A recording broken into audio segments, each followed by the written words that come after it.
Hey guys, so I want to make a video discussing the most recent battle system adjustment. I'm not even going to call it a new battle system update because it's really just an adjustment to what we already have in the game. And I'm actually going to structure this video more in a format that is directly geared towards almost being a message to the development team themselves, because I think this is a change that to me signals something that's not very good or healthy for the future of this game. And I'll get more into that as we go through this, but I guess we'll start with the most recent battle system change. This was something that was kind of hidden away in the news. They didn't actually formally make like a separate news tab announcing they were making this change. This is kind of buried in the game update announcement news tab, which I think isn't even on the front page of the news itself. It's like in the second page or something. So we'll go through this and we'll talk about why I think this is a bit concerning. Combo penalty adjustments. In order to inhibit excessive combos, we have increased the combo penalties to the substitution count timer and to key recovery for characters on standby. This does not affect key recovery or substitution count reduction from abilities. So essentially what this means is, as we've seen, this was actually a change that was implemented right as, well, I guess right before the 7th anniversary happened, part 1.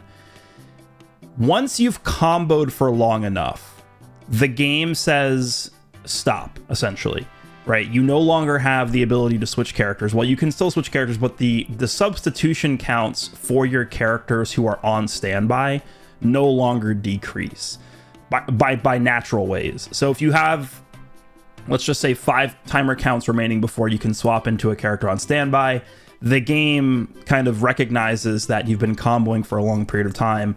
That number 5 on that character's switch timer will no longer naturally decrease to 0. Now, like it says here, you can still decrease the timer by using a character ability that reduces sub count. So for example, a main ability that reduces ally sub count by 5 would allow you then to swap into that character, but that number just won't decrease naturally anymore. And then the same thing goes for key recovery as well. You no longer will really gain any kind of key recovery naturally. But of course, a character uses his main ability, they get key off of that. They can still get key through those means. So those were changes that were implemented prior to the 7th anniversary. What they've done with this adjustment is they've just made those penalties harsher. Those are now harsher. There are now harsher penalties associated with those penalties. So I assume what this is, I haven't actually like exclusively tested this yet or extensively tested this yet, but I assume these penalties just now kick in at an earlier point than they would have prior to this adjustment. So it's not like a huge change, but I think it is definitely worth mentioning because this is going to springboard into my discussion on why I think this is not a good thing. I think it would also be helpful just to go through the other battle system adjustments we've seen this year. And this is a year, 2025, where we have seen massive, the biggest battle system changes we've ever seen in this game's history. And really, if you think about the history of them updating the battle system in this game, you can kind of almost look at so it was really the post 4th anniversary battle system change, which is when they introduced quick attacks to the game. Basically all the way from that update, which is now 3.5 years ago, up until this battle version 2.7 update, really we didn't get like some massive battle system change. So we almost went 3 years because this update came out, I think it was February. Yeah, February 19th is when this battle version 2.7 came out. All the way from the 4th anniversary to 2025 February, we basically went that entire 3-year span, almost 3-year span, without having any major changes to the battle system. So they were pretty comfortable and happy with their battle system for a long time. And I don't really think there were any major problems with it. Obviously, you could point to some things that I guess we can nitpick about the battle system, but it really wasn't that bad.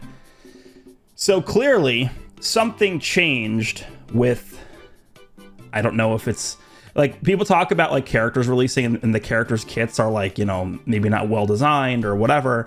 And people were like, you know, curse you, Tawny. I can't believe, you know, Toshi would have never done this and blah, blah, blah, blah. This is really the thing that I think we could kind of point to and say, like, this might be Tani's influence here over someone like Toshi, because it seems like Tani's way more involved now.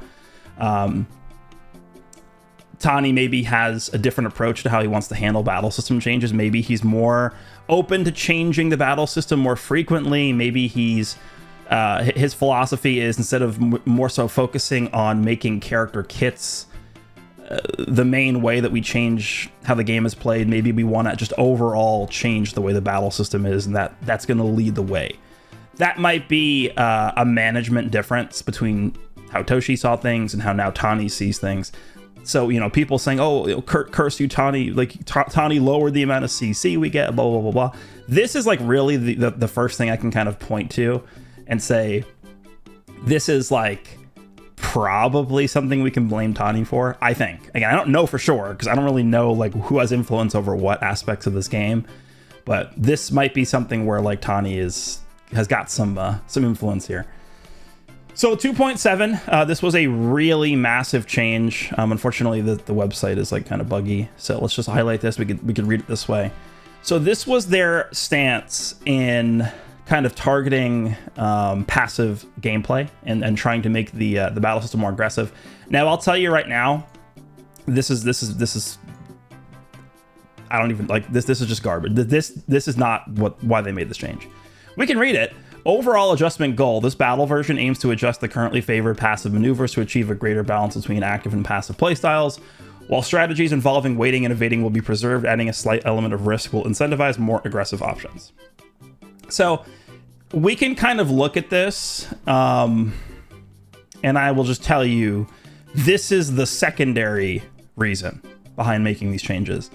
The main reason why they made these changes, and this is not me speculating, this is me telling you, is because their actual goal, right? Not the overall adjustment, the actual goal, more than this, was that they wanted to lower the skill cap of the game. That was their actual goal. So in order to accomplish that, they made two major changes. You now lose ki when you back up, when you back float, right? No matter if you're going back from close to mid-range or mid to long range, you are now losing vanish when you back up. And then also they removed perfect vanishes at full screen against blast darts. This change I actually like. I think this change has been proven to be a net positive for the game.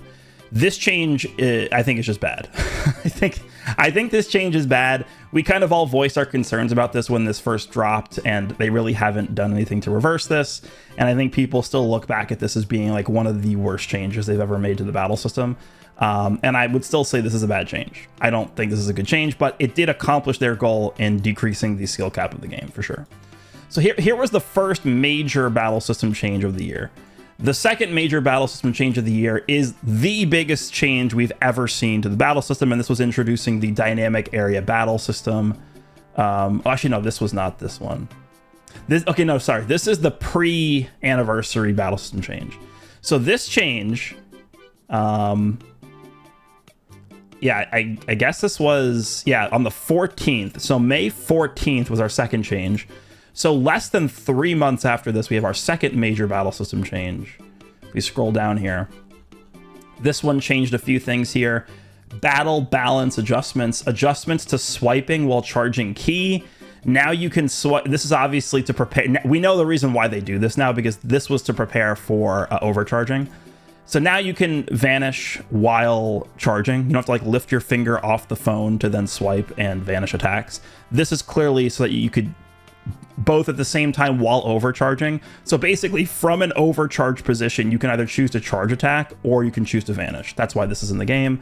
I felt that this doesn't really work a lot of times. Like actually sometimes when you're already in the position of like holding your thumb down or your finger down on your phone to charge ki, a lot of times it just won't register your swipe. So there's definitely some bugs with this that they still need to fix, which is kind of crazy because this has been out for 6 months now.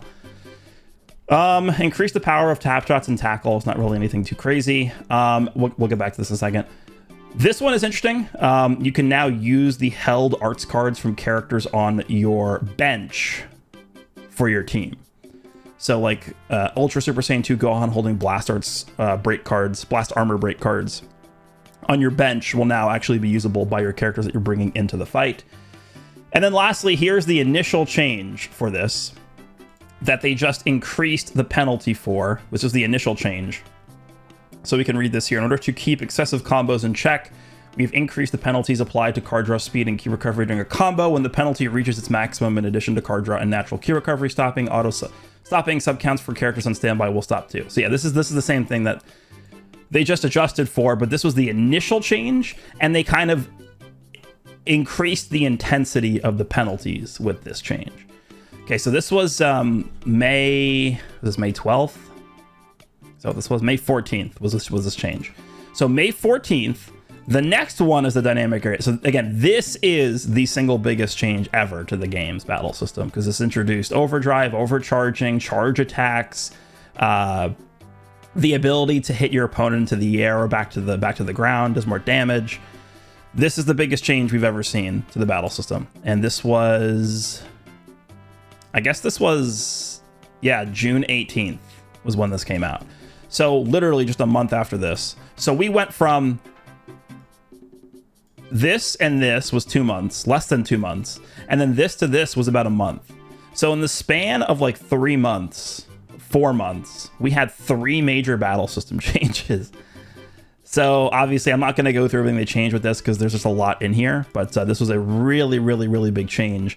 And then now from June to November, we now have this adjustment, which obviously this is the smallest of the other 3 changes we talked about. But throughout 2025, we have had 4 battle system updates. And again, you just look back at the history of how frequent they've changed the battle system in this game. Essentially, we've gone 3 years with nothing meaningful to the battle system. And then all of a sudden now in 2025, we have 4 battle system changes. Now, I will just tell you, I do actually like the dynamic area battle system. I think this is a good change. This makes the game feel fresh. It does make the game feel different. It makes you change the way you play the game. I think overcharging is a very interesting ability. Overdrive, I actually do like the mechanic, because overdrive to me serves as what this update should have been. In my opinion, you don't even really need this change if overdrive is in the game. So I think they can just delete this from the game.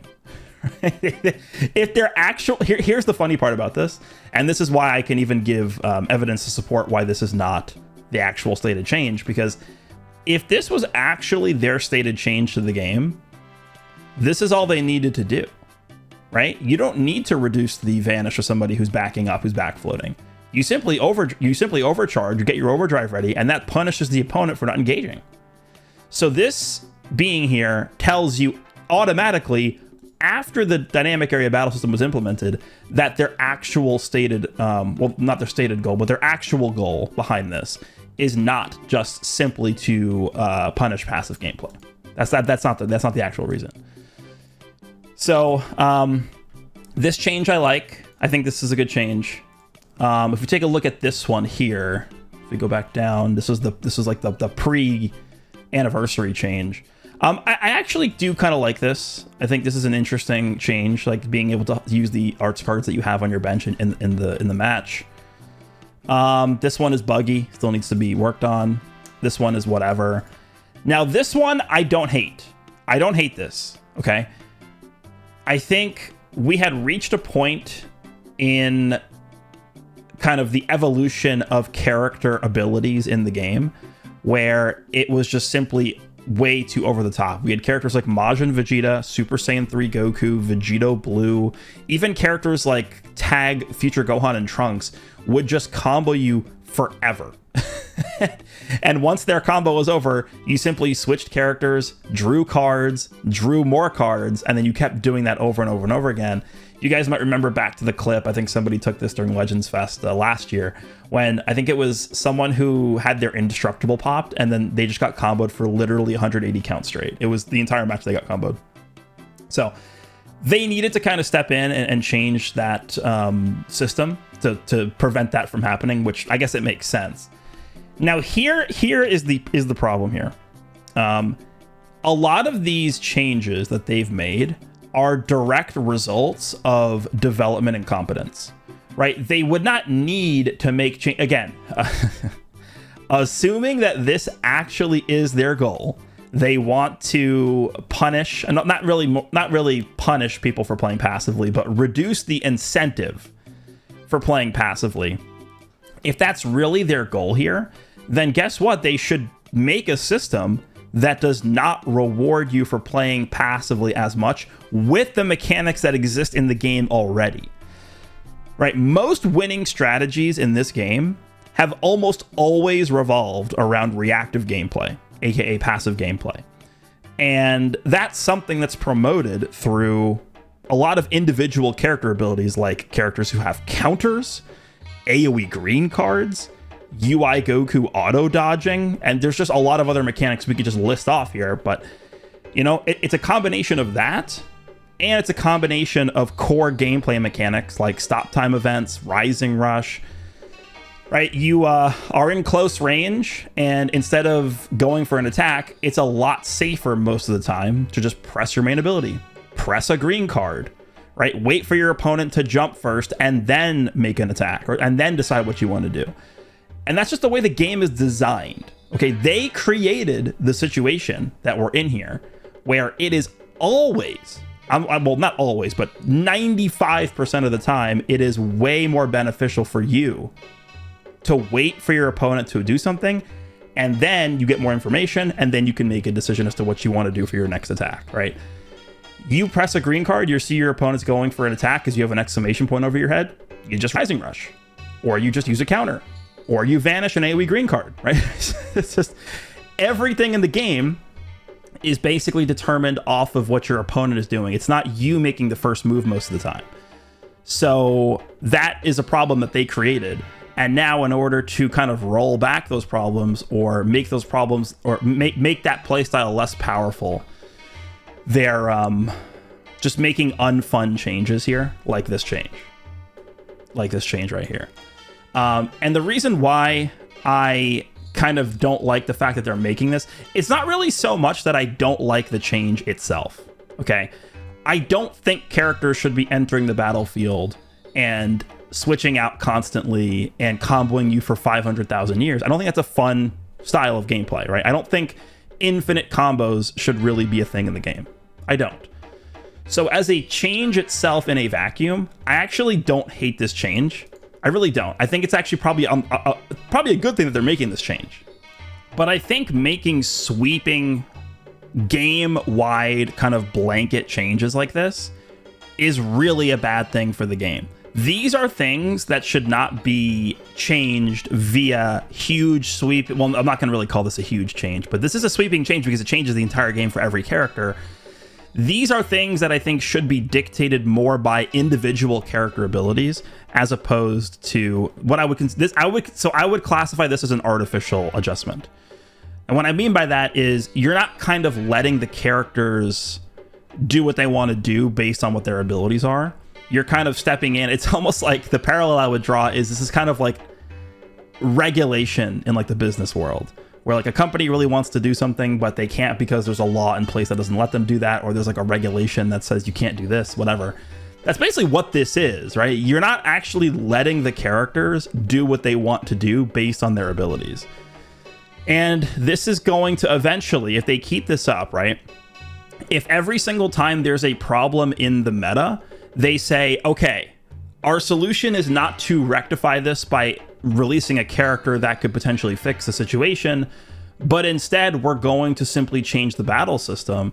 What eventually is going to happen is you're going to have this cycle, and we're already starting to see this. So this is why I'm making this video here. This is a warning to the development team. I'm telling you about this because I've seen this happen in many games. I have decades of experience playing games. I've played every game imaginable. I would probably say I don't even know how I would estimate this. How many hours do I have on just games since I've been alive? 200,000 hours playing games in total? Probably not that many. Probably between like 120 and 180,000 hours playing games just in my life. A lot of hours. I've played a lot of hours of games. So I've seen it all. I've seen everything.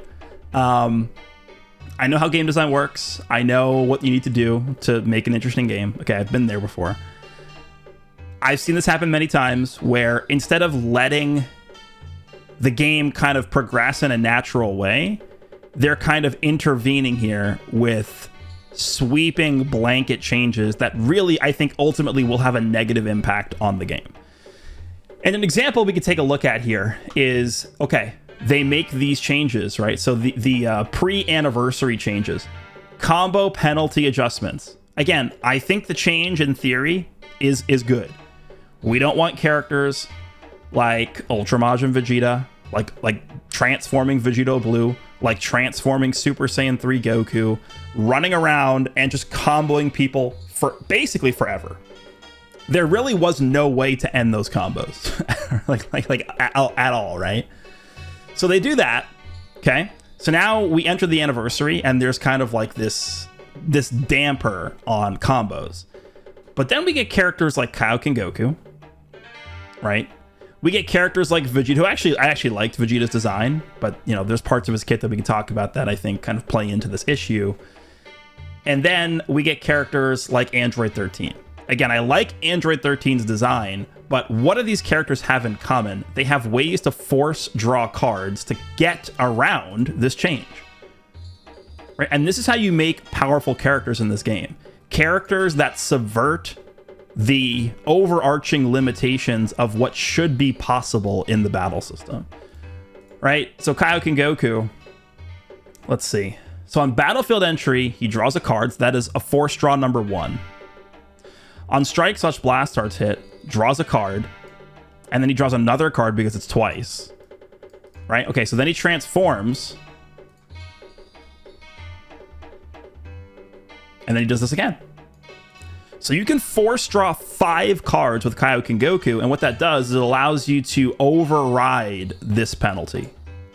Right? This does not affect card draw, key recovery, or sub-count reduction caused by abilities.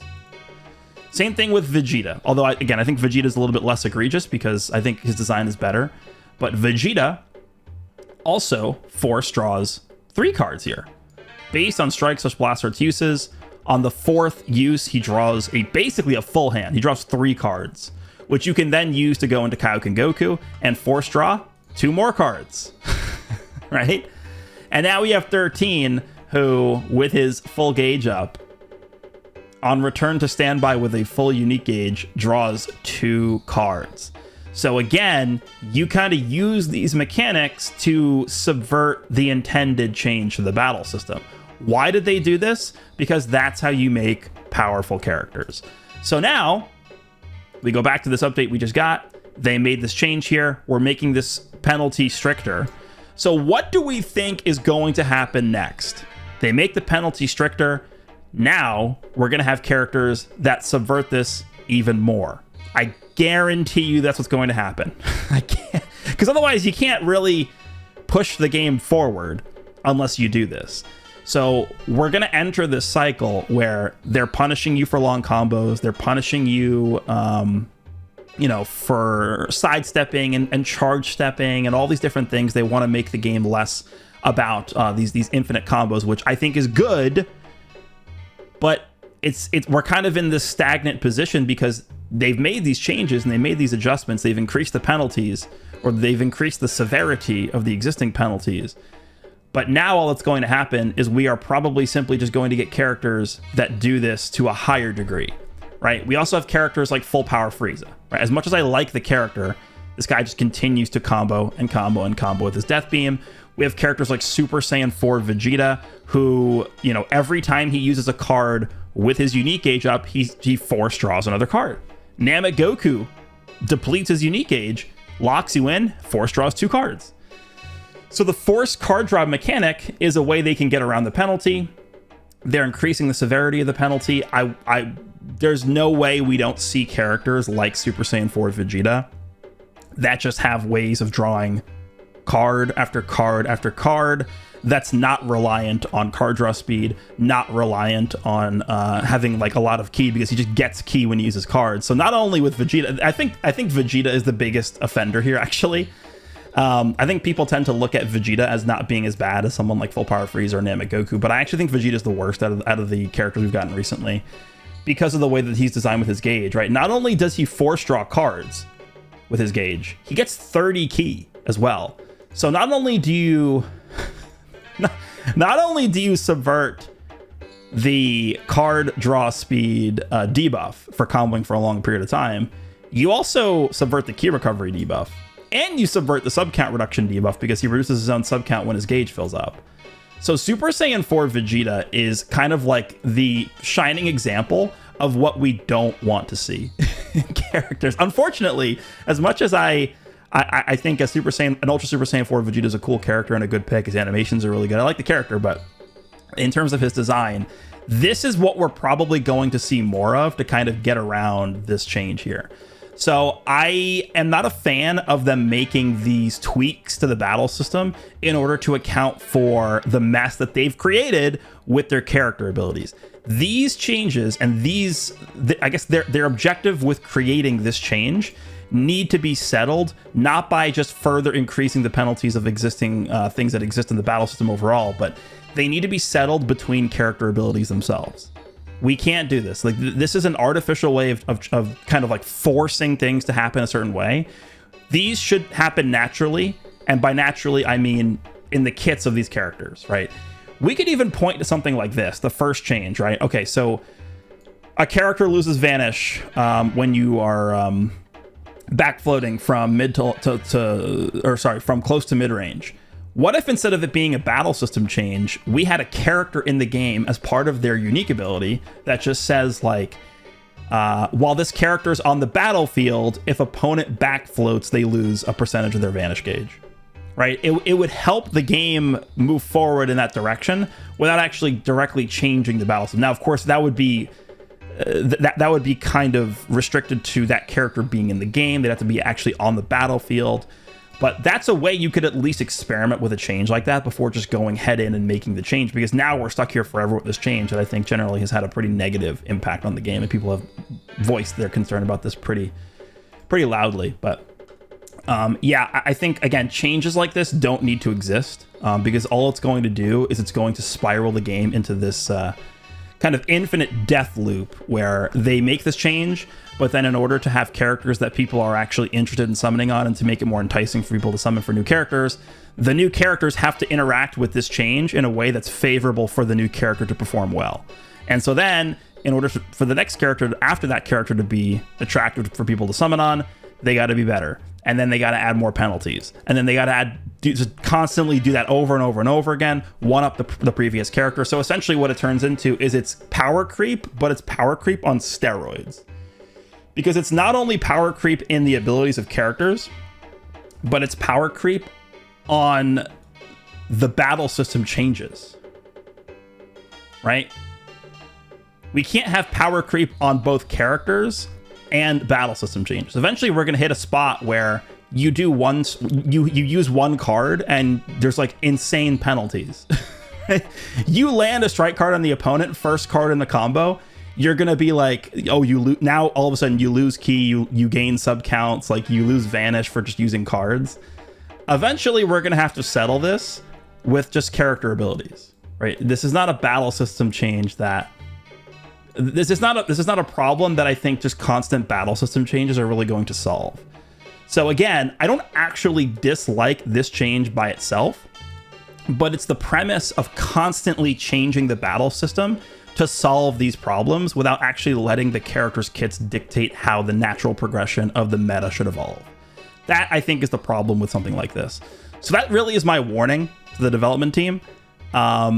We've had 4 battle system changes in the span of the past year, and I don't hate battle system change. I actually think it's good to change the battle system every once in a while. I think going 3 years with no significant battle system change is actually quite bad. Not so much because the game even needed a big battle system change, but just because it feels good to have a different way of playing the game. That's why I really like this dynamic area battle system, because it just makes the game feel different, feel fresh, and I think overall most of these changes are actually pretty good. So you guys can let me know what you think about this change. Again, the change itself isn't really the problem. It's just the fact that they keep doing like changes like this. And I think it's going to ultimately at some point negatively affect the game, because it's going to keep us in this loop of just, all right, new character has to kind of find a way around this change. All right, now that the new character has found a way around this change, we got to make a new change, right? I don't want to end in that situation because I've seen it happen with too many games before. And usually what happens is once you have a development team that is overly comfortable with making these blanket changes to the overall system the game has, it 99.9% of the time does not end well. So I'm warning you now, to the development team of this game, this cannot continue. I'm telling you with basically 100% confidence, this is not a good way forward. So let me know what you guys think, and I will see you in the next one.